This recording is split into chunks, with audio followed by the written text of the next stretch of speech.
Hey, what is going on, DBI? Welcome to another roleplay review, and this one it's Venture to Vira, a request. And what's going on, guys? In this log, we have Zofu and Jaime are the characters. The type is a drama. The arc is Venture to Vira, and the synopsis is pretty simple. Zofu invites Jaime to meet with him at a bar called the Double Barrel in Pepper City before she heads off on her journey above the Argos. And this is a pretty short log. I want to say, is kind of a follow-up to Dear Zofu, where kind of after the fact, I just kind of went in and did, I think it's even 3 posts of, Nova sneaking into Zofu's office at Crimson Industries, and she just kind of writes them this little letter, kind of like a goodbye, right? Not so much her like last will and testament, anything like that, but she just kind of wraps things up. And I have to imagine that from that short post and to give kind of like a response to that, Eichenbahn, Zofu came up with this idea. So, like it says, it involves Zofu and Jaime, and he asks Jaime to meet her at this bar. And Jaime, being as Latina as she is calling people jefe and amigo and everything like that. And this is a really short log, so I doubt that this video is going to be pretty long and pretty in-depth, but I did want to give it its highlight because there are some really cool character moments in this. I'm 100% sure that, Ike just created a bar. It was just like, yep, this is it. And Jaime kind of took that and played with it, and to give their character a lot more realism and give their character more depth and background, kind of said that, this is one of their old stomping grounds when they were in college, when they were still human. And kind of said, they did some pretty dumb things here at this bar. I'm imagining, the party girl probably sneaking in with a couple of fake IDs, in their youth, in their college days. And, I just really, really thought that was really cute. That was really well done. Let me stop you guys there, though. Forgive me if I'm speaking really low. It's high past time, but that I've recorded this.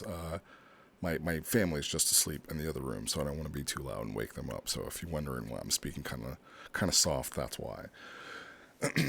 But yeah, Jaime kind of, gets past the bouncer and goes to meet with Zofu.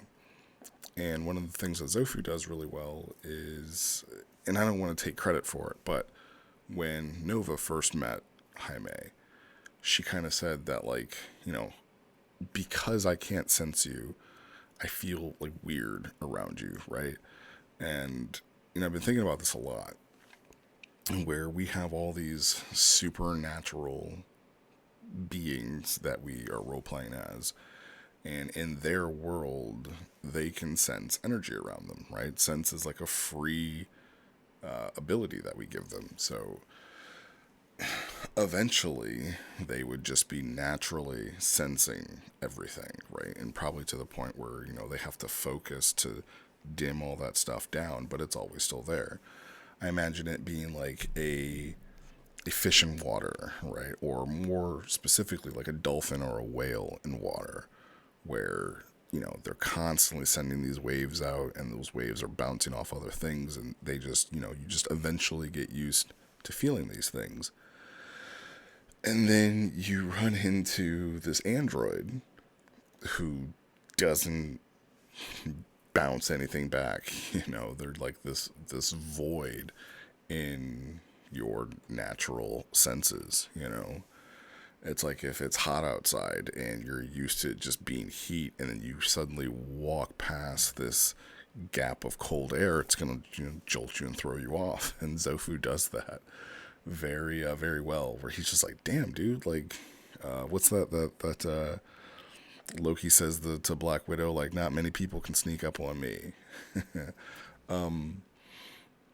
But to get to the meat and potatoes of it, basically Zofu has a request for Jaime, and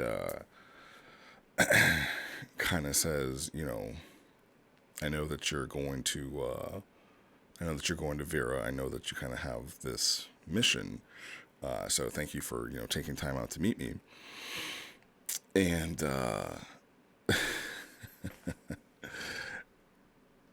I'm sorry, I'm kind of reading through this again as I'm going through it, but yeah, he kind of just says like, "Hey, I have a favor to ask," and he's like, I know that you're gonna go with Nova, and I want you to take this with you, this thing, and at some point, Nova is going to do something. There's going to be a moment that I need you to capture for me.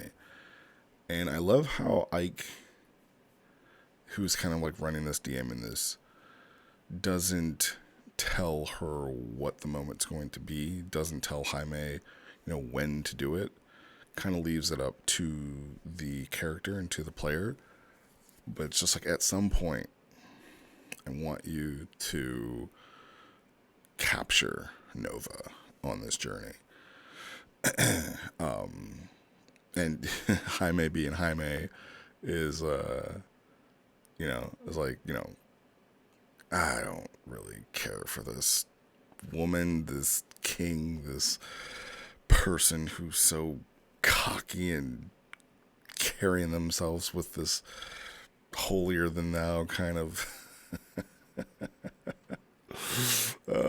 kind of this holier than thou kind of attitude. Just Jaime being Jaime. And I'm sorry, the reason that I'm laughing is Zofu's response to that, right? Like, Jaime doesn't know the relationship between Zofu and Nova, and, is thinking kind of like, oh, God, get a hold of this guy, right? And it's kind of like giving them shit, not knowing how close these two are. And Zofu starts to kind of react the way that Nova did, right? So when Nova first met Jaime made this off comment about Zofu, and I was just using it kind of like, like in anime where like their face gets covered in shadow and it's not really happening, but like all the darkness is kind of covering the character, and they're like, what did you say? Like their inner their inner being is coming out. But Zofu really does it, right? Like, as soon as Jaime kind of says, like, there's something about the superior way she carries herself that pisses me off, and I wouldn't mind knocking her down a peg or two. And he instantly, like, they're in this dive bar, so like the flame on the grill starts to flare up, and all the bulbs go out, and I don't know why. When I read this, I was like, that poor bar owner has got to replace all those light bulbs now, right? Like that, for some reason, is just where my mind went. But, Zofu reacts in this, like, the fuck did you just say? And, he kind of puts the fear of God into Jaime. It's just funny because, like, with Nova and Zofu, like, those are two people who clearly love each other. Like, and I said this probably in chat OOC, like, they don't play about one another, right? Like, they don't play. Like, you were not going to talk shit about Zofu in front of Nova, and you were not going to talk shit about Nova in front of Zofu. Like, that's my, A1 since day one, and you ain't going to go there. And I thought that was really cute, really funny. And, he basically is Zofu's lamenting, right? Because even if this journey for Nova doesn't end with her death, he does come to the realization that she's still mortal, right? No matter what, no matter how many victories she has, no matter how many times she is, beaten in within an inch of her life and still miraculously comes back and makes it, no one is going to be greater than death. No one's above it. At least these mortals are, right? Nova could live for 200 years, and in a span of a 2,000-year lifetime, it's a blip still.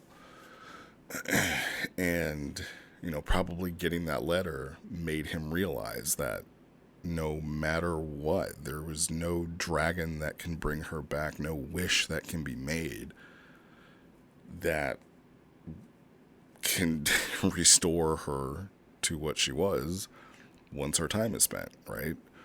Saiyans could have a very healthy lifetime. I think, in Toriyama-sama said Saiyans have a normal, 80-year lifespan. They just age differently, but they don't live any longer. So there's going to come a time where Nova Leska is going to die, and it's going to be her true final death. And he is going to linger.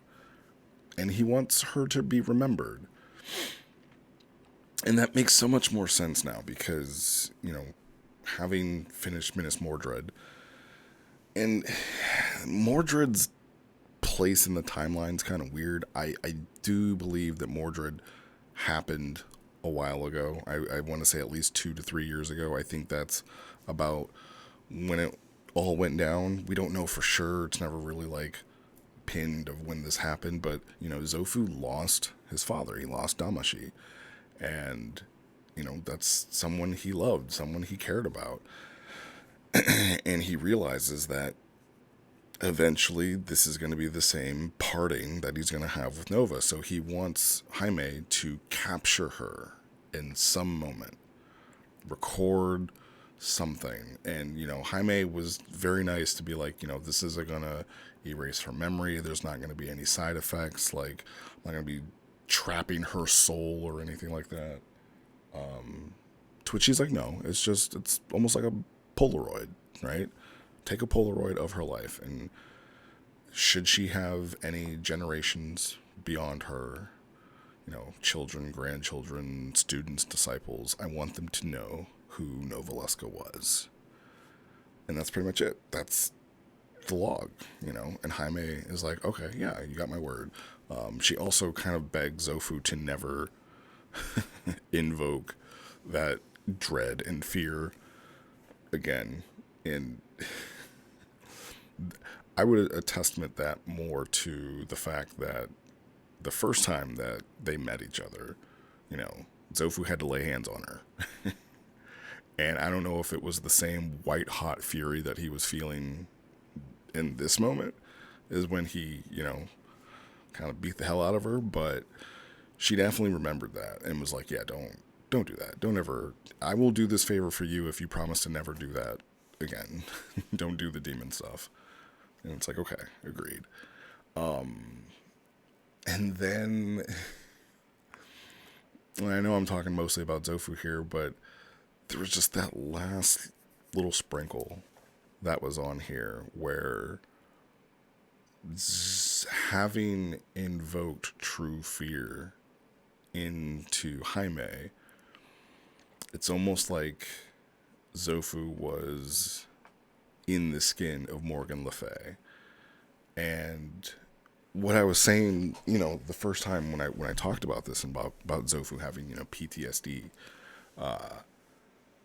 we the reader have never seen it, right? Even though Zofu would probably never tell anybody that he's seeing things and stuff like that. At least the writer tell the reader, this is what's going on with him. And we finally see that, right? We finally see, and it's kind of left ambiguous to, is it really happening or is he just seeing it? But we see Morgan Le Fay kind of rest their hand on Jaime's shoulder right before they leave. And we see Morgan Le Fay in the reflection that Zofu sees. So it's like, oh, yeah, he is still going through that, right? He is now that man to Zofu, where he's haunting him. He's truly haunting him. And for those who have played the expansions of Star Wars: The Old Republic, right? It's like that power that he showed, was that him or was that Morgan? So I thought it was really good. I thought it was a really good touch. But yeah, that's pretty much the log. And it's it's those slice of lives. It's that filling of the gap, right? It was, for me, I thought it was very touching. Thank you for wanting to commemorate my character. Hopefully, we get to that at some point where Jaime can have that moment to capture. But I thought more than it being this, like, I want to do this for Nova. I thought just the interactions between these two, where it's, I mean, still it's kind of boss and employee, right? Like, she does kind of work for him, but they just kind of meet and they just kind of talk and just have really a really real kind of interaction between the two of them. So I thought that was cool. I thought that was good. And again, I love the ending, how we're starting to see more Morgan kind of pop up. And excuse me, yeah. So good job, guys, and I will see you guys on the chat channel.